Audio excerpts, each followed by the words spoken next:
मोहम्मद बिन तुगलक के 5 योजनाएं के बारे में पढ़ लिए थे। तो 5 योजनाएं में कौन कौन सी योजनाएं थी? हैं? 5 योजना कौन कौन से थी?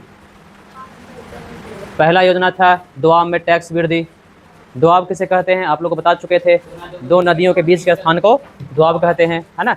ज़्यादातर दोआब एमपी में आपको देखने को मिलेंगे, ये बता चुके थे, है ना। तो पहला था दोआब में टैक्स वृद्धि। दूसरा क्या था भाई साहब? है ना, राजधानी को दिल्ली से लाहौर, लाठी पर निकालने को बता रहे हैं अभी हम। दिमाग ठिकाने लग के बात किया कर अभी। कहाँ से?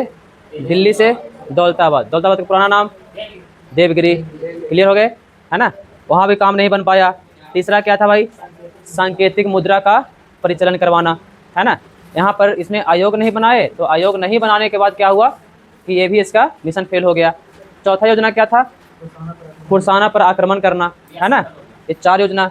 5वां क्या था? कराचकल का पर्वतीय अभियान, है ना। और इसी में लगभग इसकी खट्टा के समीप इसकी मृत्यु हो गई, है ना। इसके मृत्यु पर एक व्यक्ति ने इसको बोला कि अंततः लोगों को उससे लोगों को मुक्ति मिली। किसने कहा था? हैं? बता भी नहीं। इसी के दरबार का एक व्यक्ति था, है ना। वो देख रहा था, हालांकि मोहम्मद बिन तुगलक के बारे में बात करें तो व्यक्ति अच्छा रहा है, लेकिन सुल्तान बेहतर नहीं रहा है ना। हाँ, व्यक्ति में कोई कमी नहीं है, उसके टैलेंट में आप सराहना कर सकते हैं, है ना। क्योंकि पहला सुल्तान है जो योग्यता के आधार पर भर्ती किया। पहला सुल्तान है जिसने स्कीमें नहीं लाने के प्रयास तो किया कम से कम, है ना। और पहली बार में तो भाई एडिशन में फेल हुए थे, है ना। सारे लोग पहली बार में फेल होते हैं, तो लाने का प्रयास तो किया।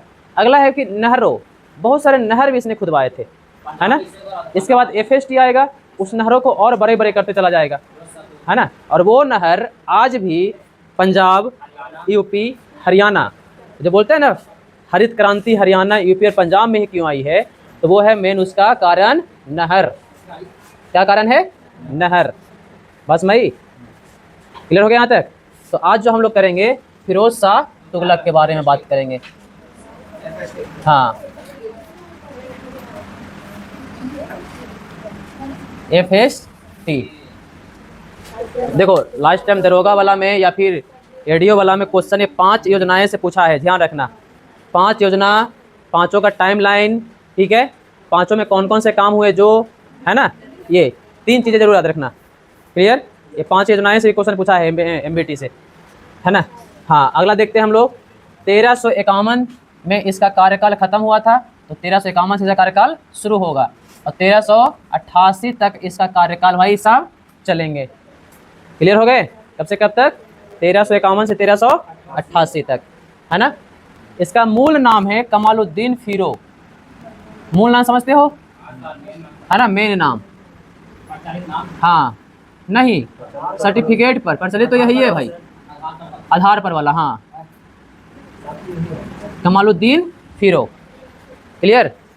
दूसरा है माता का नाम। इनके माता का नाम था रजब। क्या नाम था? रजब। क्लियर? तीसरा बात करेंगे, एक मिनट, माता नहीं, पिता का नाम है रजब। हाँ, है ना, पिता का नाम है इनका रजब और माता का नाम है बीबी जैला। बीबी जैला। आप पूछोगे सर ये रजब कौन है, तो यही MBT था। ध्यान रखना, MBT का मूल नाम क्या हो जाएगा? रजब, है ना, सर्टिफिकेट पर वाला।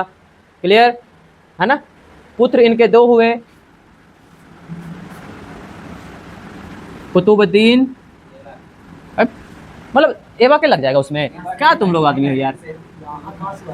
मतलब शत्रुघ्न तुम ही होते समय याद में लग जाएगा कि दूसरा कुछ लगता है रे, खाली तू ही शत्रुघ्न हो। और एक का नाम था इब्राहिम। एक का नाम क्या था? इब्राहिम। तो ये तो हो गया इसका फैमिली ट्री, है ना।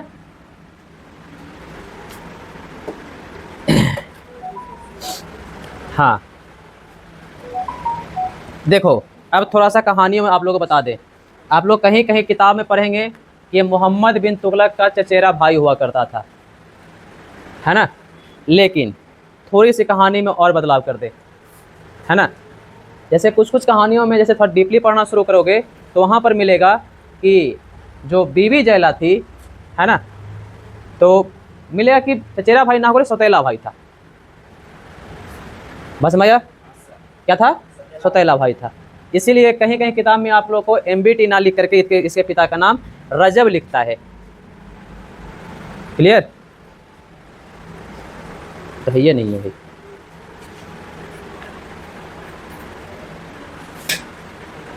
अब इसने क्या किया, तो इसने फिर से वही ले आया, जैसे वंशानुगत काम चल रहा था ना, वैसे इसने फिर से वंशानुगत ले आया। तो आप लोग को 2 क्वेश्चन उठ जाएंगे कि वंशानुगत से योग्यता के आधार पर भर्ती किसने किया था? मोहम्मद बिन तुगलक ने। और योग्यता के आधार पर से फिर से वंशानुगत किसने ले आया? FST ने। क्लियर? फिरोज शाह तुगलक ने। तो पहला तो यही बन जाएगा क्वेश्चन, है ना, कि इसने राजकीय पद को कैसा बनाया? वंशानुगत समझते हो आप लोग? कोई दिक्कत है ना? राजा का बेटा राजा बनेगा, प्रधानमंत्री का बेटा प्रधानमंत्री बनेगा, है ना, जैसे जो भी चलता आ रहा है वही चलता जाएगा, इसमें कोई बदलाव नहीं होंगे। आप लोग बाहुबली मूवी देखे होंगे, कटप्पा वाला सीन देखे होंगे, है ना, बोलता है हमारा बेटा भी दास, हमारा पोता भी दास, हमारा जो भी आगे दादा दास, है ना, बनते जाएगा। क्लियर? हाँ, इसका वजीर का नाम था मलिक मकबूल। वजीर समझते हो ना? मलिक, हाँ, आप लोग कभी एक AMIM के एक सांसद हैं, क्या नाम उनका? ओवैसी। ओवैसी हमेशा प्रधानमंत्री को प्रधानमंत्री नहीं बोलेंगे, बोलते हैं हमारे देश के वजीर ए आजम। क्या बोलेंगे? वजीर ए आजम। तो वजीर माने प्रधानमंत्री, आजम मतलब भारत। बस समझा? तो हमारे भारत के प्रधानमंत्री हमेशा बोलते नजर आएंगे वो। क्लियर हो गया यहाँ तक? अगला लिखो। हाँ, इसने अपने खर्च पर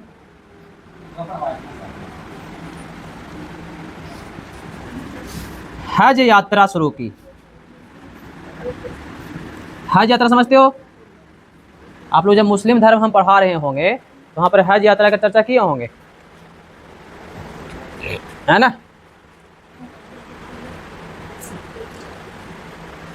और इसके समय शरिया कानून से शासन चलता था।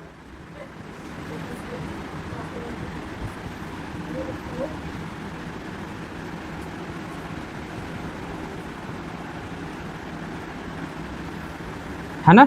ये 2 चीजें आप लोग समझ लो पहले, एक हज और एक शरिया कानून, है ना।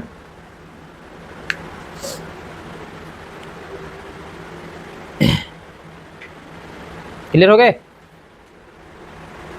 ब्राह्मणों पर इसने जजिया कर लगाया था, पहला सुल्तान है ये। हाँ, जजिया कर पढ़ा चुके हैं आप लोग को। ब्राह्मणों पर इसने क्या लगाया था भाई? जजिया कर लगाया। तो पहला सुल्तान है ये ब्राह्मणों पर जजिया टैक्स लगाने वाला। क्लियर?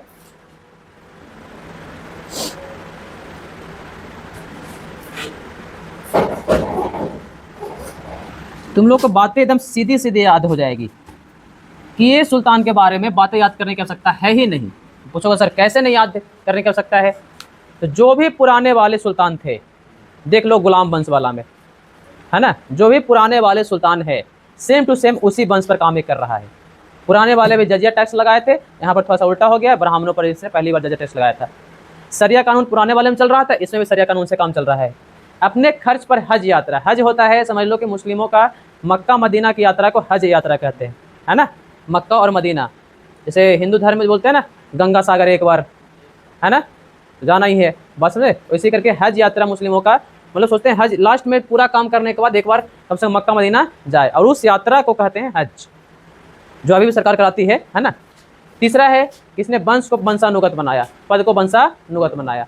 अब दिमाग रखो, जब इसने पद को वंशानुगत बना रहा है तो इसने सैनिकों को भी वंशानुगत बना दिया होगा। जो नगद वेतन शुरू किया था वो खत्म, है ना। इसने लिखो, इसने सैनिकों को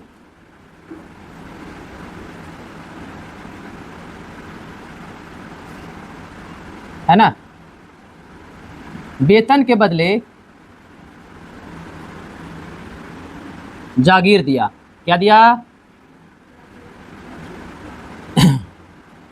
अब तुम लोग से फिर से क्वेश्चन, सैनिक को वेतन के बदले जागीर सर्वप्रथम किसने दिया था? और फिर नगद वेतन किसने दिया था?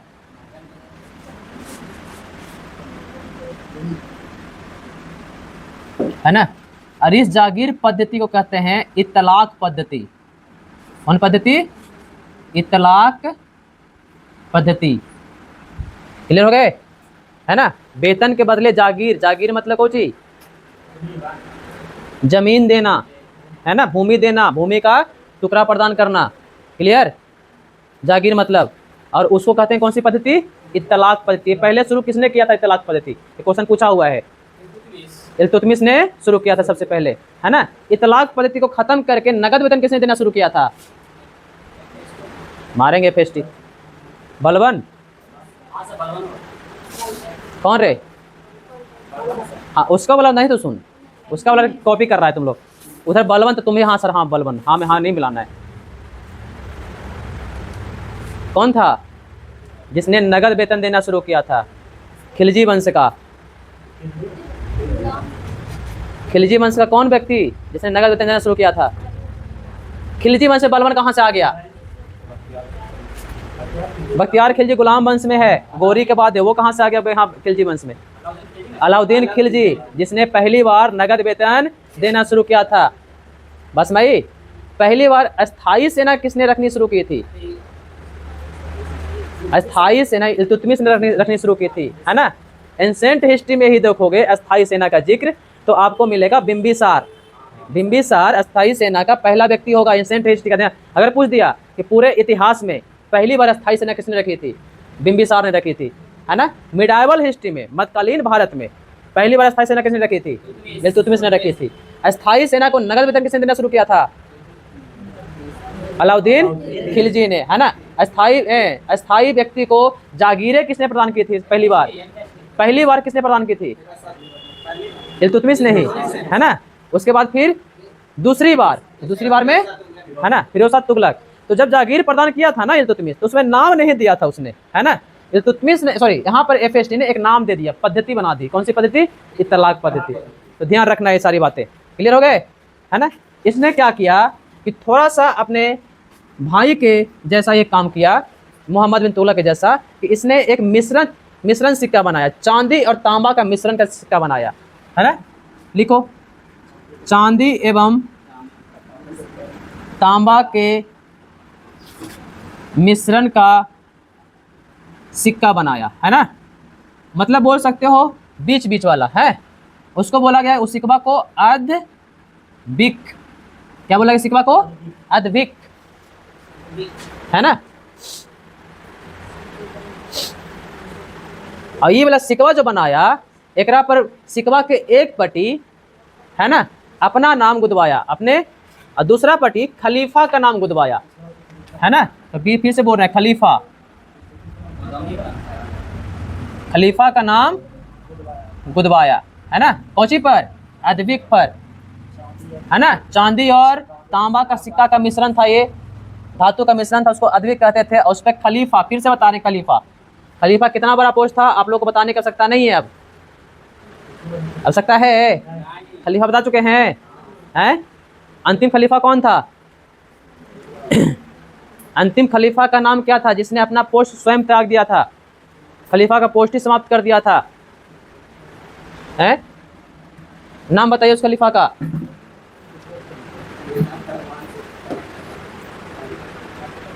खलीफा कहते किसको थे? बोलो, क्या नाम है? दिव्या, क्या नाम है तुम्हारा? प्रिया, बोलो, खलीफा कहते किसको थे? हैं? हाँ वो तो ठीक है, भगवान से कनेक्ट कहते किसको थे वो तो हम समझ रहे हैं कि भगवान, कोई पंडित जी भगवान से कनेक्ट होते हैं डायरेक्ट, उसके बाद तुम्हारे पास आता है। हम कहते किसको थे जो बता रहे हैं, कोई बताएगा? खलीफा का पोस्ट है? सारा खा पी के आते हो घर से एकदम, है ना, तो पूरा खा पचाव चाले हम सब। खलीफा का पोस्ट कहते किसको थे? हम जब मुस्लिम धर्म पढ़ेंगे तो मुस्लिम धर्म में मोहम्मद साहेब, है ना, मोहम्मद साहेब की जब मृत्यु हुई, है ना, तो वहाँ पर उस पद को, मोहम्मद साहब के पोस्ट को ख़त्म कर दिया गया, है ना। उस पोस्ट का नाम था पैगंबर। क्या नाम था? पैगंबर। तो पैगंबर का पोस्ट बहुत ही, बोल सकते हो कि एक तरह से बहुत ही सम्मानजनक पोस्ट था, और उस पोस्ट को, है ना, पैगंबर साहब के लिए ही संभाल कर रख दिया गया। तो बोला गया कि इसके बाद तो एक पोस्ट बनना चाहिए ना भाई, जिस पे सारे लोग रहेंगे। बात समझे? तो उसने बोला कि ठीक है, उस पोस्ट का नाम रख दिया जाए खलीफा। खलीफा कहाँ बैठते थे? तो खलीफा तुर्की में बैठते थे। कहाँ बैठते थे? फिर से सुन लो, बता रहे हैं फिर से, तो कूट देंगे अभी हम, है ना। कहाँ बैठे थे? तुर्की में बैठते थे, है ना। पहला खलीफा जो बना उसका नाम था अबू बकर। नाम याद रखना, क्या बना? अबू बकर, है ना। जो मोहम्मद साहिब के बाद जो इस्लाम के गद्दी पर बैठा, उस व्यक्ति का नाम क्या था? अबू बकर। दूसरा व्यक्ति का नाम था इब्राहिम। क्या नाम था? इब्राहिम, है ना। ऐसे करके हर समय के साथ खलीफा बदलते गए। खलीफा का चुनाव लोकतांत्रिक होता था, है ना। सारे जगह के मेन सुल्तान उसमें वोटिंग करते थे कि कौन खलीफा बनेगा। जैसे वर्तमान में संसद हमारे लिए वोटिंग करते हैं, राष्ट्रपति कौन बनेगा, सेम टू सेम वही कैटेगरी है। जैसे हम लोग डायरेक्ट जनता वोटिंग नहीं करती थी, वोटिंग कौन करते थे? सुल्तान, मेन सुल्तान वोटिंग करते थे कि खलीफा कौन बनेगा। कुछ सुल्तान जो हैं अपने आप को ही खलीफा मान लिए थे, जैसे अलाउद्दीन खिलजी, है ना, बलबन खुद को खलीफा मान लिया था, है ना। एक और था नसरुद्दीन महमूद, खुद को खलीफा मान लिया था, है ना। तो वो होता है अपने आप को, मतलब हम ही खलीफा हैं। बात समझे? अंतिम जो खलीफा था उसका नाम था मुस्तफ़ा कमाल पाशा, है ना। मुस्तफ़ा कमाल पाशा 1924 अंतिम खलीफा हो जाएगा। खलीफा की शुरुआत लगभग मानी जाती है 670 ईस्वी, है ना। पूरा एग्जैक्ट डेट कंफर्म नहीं हो पाता है कि उनकी मृत्यु के जस्ट ही, मतलब 10 साल 5 साल के बाद खलीफा का पोस्ट बनाया गया था, लेकिन अंतिम खलीफा क्लियर है 1924 में। आप लोग पढ़ेंगे आगे जा करके मॉडर्न हिस्ट्री में एक चैप्टर है खिलाफत आंदोलन, आप लोग सुने होंगे इस चैप्टर के बारे में। तो खिलाफत आंदोलन जो है यही खलीफा के लिए ही हुआ था। हाँ, अंग्रेजों ने क्या किया, जब तुर्की पर अंग्रेजों ने अधिकार किया तो खलीफा का पोस्ट ही हटा दिया। तो वहाँ पर एक आंदोलन भड़का, उस आंदोलन का नाम रखा गया खिलाफत आंदोलन, और वो आंदोलन धीरे धीरे करते हुए भारत में भी प्रवेश कर गया। तो 1920 में आप लोग को देखने को मिलेगा, है ना, एक आंदोलन, उसका नाम है कौन सा आंदोलन? खिलाफत। ध्यान रखना, है ना। हालांकि यहाँ से बहुत सारी चिट्ठियाँ भी लिखी गई, बहुत सारे लोग भी गए, है ना, लेकिन वहाँ पर उनको वैल्यू नहीं दिया गया। लेकिन मेन रूप से लड़ाई किससे करना था? एकजुट होना था अंग्रेजों के खिलाफ। तो लास्ट में मुस्तफ़ा कमाल पाशा ने क्या किया कि उस पोस्ट को ही खत्म कर दिया। तो वहाँ से खलीफा का पोस्ट ही समाप्त हो गया। इसीलिए तुर्की आज भी कहता है कि मुस्लिमों का रहमो करम सबसे पहले हम थे। हमारे यहाँ से मेन रूप से जो जन्म हुआ है ना इस्लाम का, हमारे यहाँ से हुआ है। अब अरे भाई साहब, हम बोल तो सुनते ले पहले, क्यों दावा क्यों ठोकता है? क्योंकि 670 लगभग 700 मान लो, 700 से लेकर के 1924 तक खलीफा तुर्की में ही बैठते थे। बस समझिए, कहाँ बैठते थे? तुर्की में बैठते थे। इसीलिए आज तक वो अथी करता है ना, तो बोलता है कि हमारे यहाँ से मुस्लिमों का पूरा प्रादुर्भाव चलता है, मतलब मेन मुस्लिम हम हैं। सऊदी अरब वाले कहते हैं मेन मुस्लिम हम हैं, क्योंकि हमारे यहाँ पैगंबर मोहम्मद का जन्म हुआ है। पैगंबर साहब जन्म कहाँ हुआ था? सऊदी अरब में, मक्का मदीना में। बस भाई क्लियर? तो इनको बहुत इज्जत वाला पोस्ट है ये खलीफा, बहुत इज्जत वाला पोस्ट था पहले, है ना। फिर बाद में अंग्रेजों ने समाप्त किया, तो है बहुत आंदोलन हुए, बहुत सारे रक्तपात भी। वही रक्तपात को देखते हुए मुस्तफ़ा कमाल पाशा ने अंतिम पोस्ट को ही समाप्त कर दिया था। ये हमेशा याद रखना, खलीफा वाला पोस्ट। खलीफा हर बार नाम लेते रहेंगे, है ना। किसी भी सुल्तान को कोई भी चीज़ आती तो खलीफा से उसको एक, है ना, सम्मानजनक पोस्ट मिलता, मतलब वहाँ से कुछ लेटर मिलते, यहाँ से कुछ कपड़े मिलते। और किसी खलीफा को, मान लो किसी सुल्तान को उपाधियाँ देनी है या फिर उसकी प्रशंसा करना है, तो उसके प्रशंसा में मुस्लिमों में सबसे अच्छी चीज़ होती है ना कि किसी को प्रशंसा करना है, किसी को कुछ देना है तो कपड़ा जरूर देते हैं, कपड़ा, है ना। हम लोग क्या शेयर करते? कुछ भी शेयर करते, हम लोग तो गिफ्ट में लगभग शेयर कर देते हैं ना। हाँ, लेकिन उसमें है ना कपड़ा सम्मानजनक माना जाता है। तो खलीफा की तरफ से कोई आता तो पोशाक आता वहाँ से पूरे सुल्तान के लिए, एक बड़ा सा पोशाक बन के, साथ में एक लेटर उपाधि वाला, है ना, और साथ में एक मुकुट। जैसे मान लो कि सुल्तान बना हुआ है ना, तो मुकुट के लिए कुछ ताज वगैरह, उसके लिए मोर वगैरह, पंख वगैरह भिजवा देते। क्लियर हो गया यहाँ तक? है FST में बताया जाएगा कि दासों की संख्या सबसे अधिक थी। दासों की संख्या सबसे अधिक थी पूरे मिडाइवल हिस्ट्री में सबसे अधिक दास कहाँ थे? एपीएसटी में। लगभग 1,80,000 दास थे। ये तो सिर्फ ऑफिशियल है भाई, हैं? अनऑफिशियल कितना था तो बात ही की बात है। बस भाई कितना दास थे लगभग? हाँ, ये बदायूनी अपना ऑफिशियल डॉक्यूमेंट में लिखता है कि लगभग 1,80,000 दासों की संख्या थी। दास क्या होते हैं बताने की आवश्यकता नहीं है आप लोग की। दासों के खरीद बिक्री बताने की आवश्यकता नहीं है आप लोग की। दासों का अंत किसने किया था? एलन बरो ने। ये आगे आप लोग को मॉडर्न हिस्ट्री में पढ़ाएंगे। क्लियर? हाँ, इसने टैक्स 4 ही रखे थे। हाँ, जजिया, जकात, खराज, है ना, और एक और टैक्स था खम्स। हाँ, ये मेन टैक्स थे। जजिया, जकात, खराज आप लोग को बताने की आवश्यकता है। बताएं फिर से, कहा छोड़ दे हैं? बता दे, नहीं याद है? जजिया किसे कहते हैं बता? अभी तो बताए हैं। गैर मुस्लिमों पर लगने वाला टैक्स जजिया कहलाता था। पहला बार ब्राह्मणों पर किसने लगाया था? फिरोज असूलक ने, है ना? क्लियर? जकात, अमीर मुस्लिमों पर लगने वाला टैक्स जकात कहलाता है ना? खराज, खराज, खराज उत्पादन टैक्स था भाई। उत्पादन टैक्स, उत्पादन कर, जो इसके समय 1/3 था। कितना था? 1/3, है ना? खम्स, अरे खम्स किसे कहते हैं? लूट के धन में राजा का हिस्सा, जो समय के साथ हमेशा बदलते रहता था, वक्त के साथ। जरूरी नहीं कि एक राजा एक ही टाइम में 1/2, 1/3 रखे, है ना? वो हर एक युद्ध में ही चेंज हो जाता था। लगने लगा कि हम क्या बोलते हैं, सैनिकों का मनोबल गिर रहा है ना, तो बोला ठीक है 1/2। बस भाई लगा कि सैनिकों का मनोबल और गिर रहा है, बोला 2/3। मतलब सैनिकों को उत्साह बनाए रखना है, क्योंकि युद्ध कौन करेंगे? सैनिक, है ना? जैसे हाँ हाँ एकदम, जैसे पिछला बार था 7 लाख रुपए कमाइएगा तो आपको टैक्स 7 लाख रुपए तक टैक्स। वर्तमान में हो गया 12 लाख या 15 लाख? 12 लाख, 12 लाख रुपए तक कमाइएगा। अब अगली बार करने आ रही है सरकार की 20 लाख रुपए तक कमाइएगा तो आपको टैक्स पे नहीं करना पड़ेगा। तो रिबेट मिल रहा है ना धीरे धीरे, है? महंगाई के साथ थोड़ा रिबेट इधर भी मिल रहा है। हाँ जैसे आदमी के पॉकेट में पैसा होगा तब तो वो सामान को खरीदेगा। आदमी के पॉकेट में पैसा होगा तब तो सामान को खरीदेगा, तब तो मार्केटिंग चलता रहेगा। अब इधर टैक्स भी लगा देगा तो आदमी के पॉकेट में पैसा ही ना होगा। इधर सामान का रेट बढ़ा देगा तो फिर तो बाजार ही खत्म हो जाएगा, पूरा ना पूरा सरकार खत्म हो जाएगी। और सारे समय में, इसके समय में देखो मेन रूप से टैक्स कितने हैं? 4 है। सारा समय में कहानी एक ही है, जहां पर व्यापार वहां की सल्तनत बेहतर। जैसे हमारे यहाँ की वर्तमान गवर्नमेंट, हमारे यहाँ खनिज है ना? तो खनिज है हमारे यहाँ, दूसरा क्या है? रिसोर्स है। रिसोर्स है तो हमारा देश ठीक ठाक चल रहा है। बस समझे? किसी भी देश को हम कुछ दे रहे हैं तब तो हमको कुछ देगा वो, है?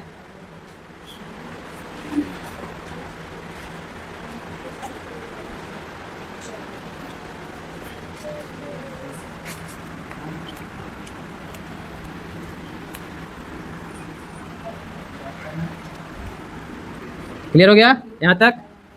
आगे बढ़ा जाए? अरे कहाँ रखा रे इसका? यहाँ पर मिटाने वाला कहाँ रखा तुम लोग? लो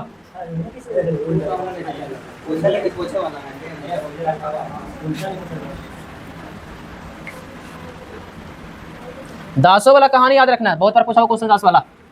1,80,000 सबसे अधिक दास, है ना? बहुत बार पूछा हुआ क्वेश्चन है, तो ये वाला क्वेश्चन हमेशा याद रखना है इसके बारे में। हाँ, ये 4 टैक्स, ये 4 टैक्स हमेशा चलते ही रहेंगे, पूरा मिडाइवल हिस्ट्री में चलेगा ये। हाँ, ये पूरा ट्रेंडिंग क्वेश्चन है, 4 टैक्स हमेशा। अब इसके बारे में बात करते हैं। इसने 2 बड़े मंदिर को तुड़वाया है।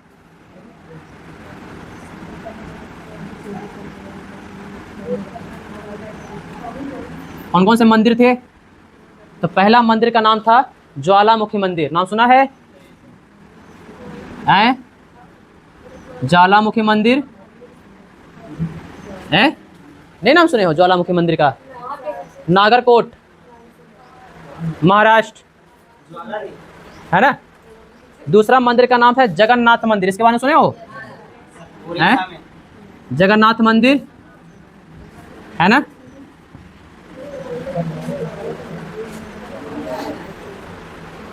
जगन्नाथ मंदिर कहाँ है? पुरी में। जगन्नाथ रथ मंदिर नाम सुने होंगे आप लोग, है ना। हर एक साल में एक रथ निकलता है, एक रथ नहीं 3 रथ निकलते हैं, है ना। और पहले मौसी के यहाँ जाता है, उसके बाद फिर ननिहाल जाता है, उसके बाद फिर वो रथ लौटता है। बहुत बड़ा फेस्टिवल है वो, है ना। हाँ क्या? नागरकोट, हाँ ये वाला नागरकोट में है ना। ऐसा बोला जाता है कि जब ज्वालामुखी मंदिर पर अटैक हुआ, है ना, तो यहाँ से लगभग 13,000 ग्रंथ लूटा। कितना हजार ग्रंथ? 13,000 ग्रंथ। इस ग्रंथ को जो है जलाने जा रहा था कौन? FST, है ना। तो वहाँ पर ही था कौन? बर्नी, एक व्यक्ति था, है ना। इसके समय का बहुत बड़ा विद्वान हुआ, MBT का बहुत बड़ा विद्वान हुआ बदायूनी, इसके समय का हुआ बर्नी, है ना। बर्नी ने उस 13,000 ग्रंथों को लेकर के उसको हिंदी नहीं सॉरी फारसी में अनुवाद किया। संस्कृत में लिखा हुआ था, फारसी में अनुवाद किया। तो ध्यान रखना, एक क्वेश्चन आएगा आगे, लिखने वाला तुमको बताएंगे कि बर्नी, है ना, पहला व्यक्ति जिसने संस्कृत का अनुवाद किया, संस्कृत को समझा और उसके सारे ग्रंथों को अनुवाद किया। FST पढ़ा लिखा सुल्तान तो था नहीं, नॉर्मल सुल्तान था, तो इसको पढ़ा लिखा जाता मतलब था नहीं, है ना। तो इसने ऐसा बोला जाता है कि ज्वालामुखी मंदिर के अंदर जो भगवान रहे हैं, है ना, ऐसा बोला जाता है कि विष्णु भगवान की मूर्ति है, उस भगवान की मूर्ति को तोड़ करके कसाईयों को मीट तौलने के लिए दे दिया था, मांस तौलने के लिए। लेकिन फिर तुम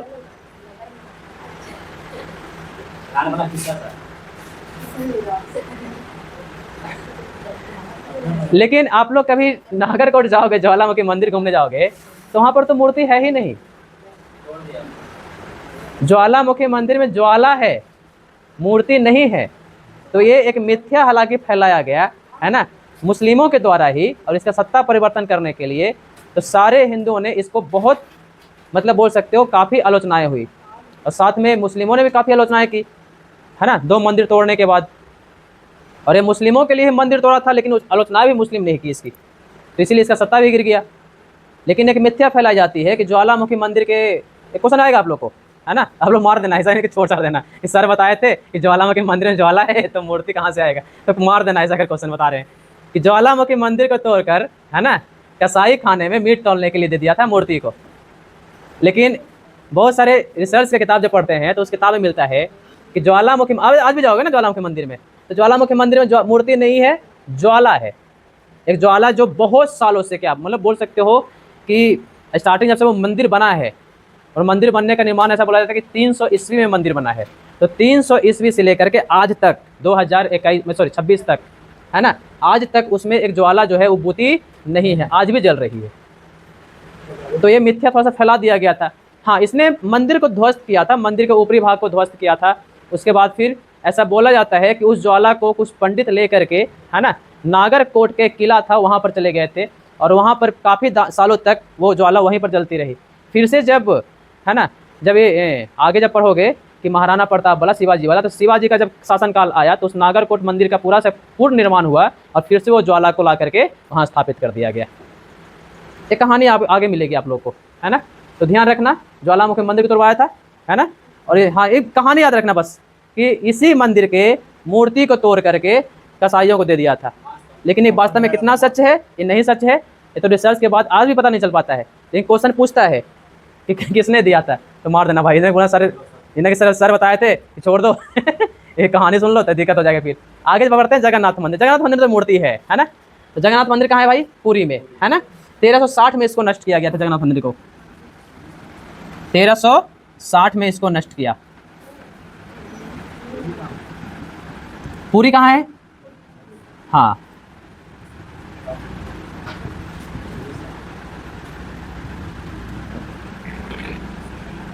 इसको 1361 में नष्ट किया है, अगर डेट पूछे तो, ठीक है, 1 साल बाद। पुरी वाला में क्वेश्चन पूछ देगा कि जिस समय पुरी को नष्ट किया था उसमें पुरी के शासक कौन थे? पुरी के शासक कौन थे? भानुदेव तृतीय।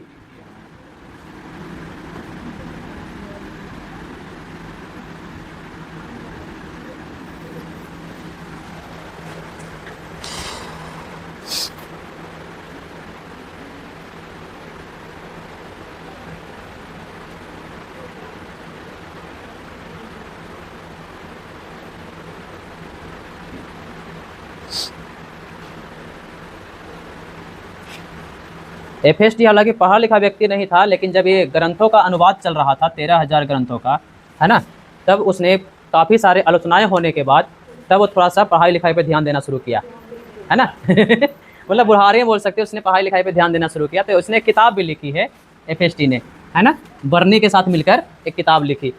तो लिखो, इसके समय के विद्वान कौन है? विद्वान कौन है भाई साहब? बर्नी। बहुत फेमस विद्वान है बर्नी, है ना। बहुत आलोचनाएं किया है एफएसटी का। बर्नी की एक किताब है ना, उसमें लिखा है तारीख ए फिरोज शाही। क्या लिखा है? तारीख ए फिरोज शाही। एफएसटी ने बर्नी को काम दिया था, कहानी सुनाते हैं आप लोगों को। एफएसटी ने एक बर्नी को काम दिया था कि जितने पन्ने का तुम मुझे तारीफ करोगे उतनी मुद्राएं आप तुमको हम देंगे। अब लोम में तो किताबें लिखते लिखते पता नहीं कब 600 से 1200 1400 1500 हो जाए। अब बड़ाई तो लिखनी है ना। लेकिन बर्नी बहुत तेज था। बर्नी को फिरोज शाह के बारे में पता था कि कितना कंजूस वाला व्यक्ति है, ये आगे देगा नहीं देगा पता नहीं। बर्नी ने किताब लिखनी शुरू की, तारीख ए फिरोज शाही। तारीख ए फिरोज शाही आप पढ़ोगे ना, तो बर्नी बहुत तेज है, इसलिए बता रहे हैं कि स्टार्टिंग का 200 पेज उसने छोड़ रखा था, बीच बीच का 200 पेज उसने छोड़ रखा था, और लास्ट का उसने लगभग बोल सकते हो कि 100 या 200 पेज फिर लास्ट में छोड़ रखा था। मतलब अच्छी खासी किताब है, मोटी किताब, लगभग 2000 पेज की किताब है, 2200 पेज की किताब है वो, है ना, तारीख ए फिरोज शाही। तब जब लिखा गया तो बोला गया कि ठीक है पेश किया जाए, किताब लिखा है। तो उसने पढ़ना शुरू किया, तो बोला कि इतना पेज तुमने लिख लिया इसलिए कि तुमको मुद्राएं चाहिए, है ना। इतना अच्छा राजा भी तो हम नहीं है जितना तुम बड़ाई कर चुके हो इसमें, बस मैं ही। तो बर्नी को क्या किया कि उसने मुद्राएं कम दी, है ना। 2000 मुद्राएं की बात थी, मतलब पर पेज एक मुद्रा, एक सोना, तो 2000 पेज तो 2000 मुद्राएं होनी चाहिए। लेकिन उसने मुद्राएं कब दी? तो उसने मुद्राएं कम दी, तो स्टार्टिंग का जो 200 पेज या 100 पेज जो छोड़ रखा था और लास्ट का जो 100 पेज छोड़ रखा था, उसने जितनी बुराइयां डाली है जितना खतरनाक बात लिखा है। आप लोग कभी तारीख ए फिरोज शाही को ज़्यादा नहीं पढ़ना, है ना। 10वां पेज उसने बुराइयां करना शुरू किया है, 10 ही पेज पढ़ना, उसमें देखना कि बुराई कितना, फिर बात पढ़ना 100वां पेज के बाद, 100 या 150 पेज के बाद, उसमें सारा उसको जो जितनी तारीखें हैं, इसने नहर बनवाए, इसने, है ना, इतनी इतनी दीवाने बनवाई, तारीख ए बंदगान, तारीख ए कोही, तारीख ये, है ना, इसका ये नियम है, इसका ये नियम, सारा बड़ाई कर चुका है उसको, है ना। बंदगान मतलब होता है, अभी जो पढ़ाया था तुम लोग को, 10 विभागों का एक विभाग बनाया था, है ना, बंदगान। बस हमें बंदगान का ही सिर्फ लगभग उसने बोल सकते हो कि 50 से 60 पे सिर्फ बंदगान पे डाल दिया है कि बंदगान में ये थे, इतनी सुविधाएं थी, ये थी, पूरा सुविधा डाल चुका है वो। लेकिन पहला जो 10 पेज से लेकर के आप लोग को मिलेगा लगभग 100 पेज तक, उसमें जितनी बुराइयां लिखी हुई है तो लिखो। हाँ, एक किताब हो गया इसका, एक किताब और लिखो, फतवा ए जहांदारी। फतवा ए जहांदारी, है ना। एक किताब और लिखो, शम्स ए सिराज जहांदारी। शम्स ए सिराज जहांदारी, है ना। क्लियर। एक एफएसटी का भी किताब है, उसका भी किताब का नाम लिख लो, एफएसटी ने भी एक किताब लिखी है ना, फुतुहात ए फिरोज शाही। इसकी आत्मकथा है, फुतुहात ए फिरोज शाही, इसकी आत्मकथा है भाई,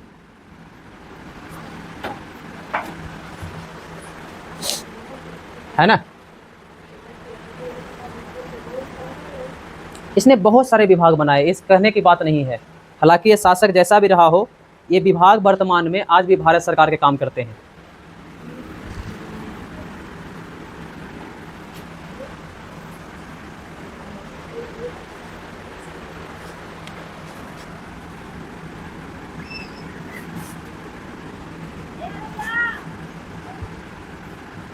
क्लियर।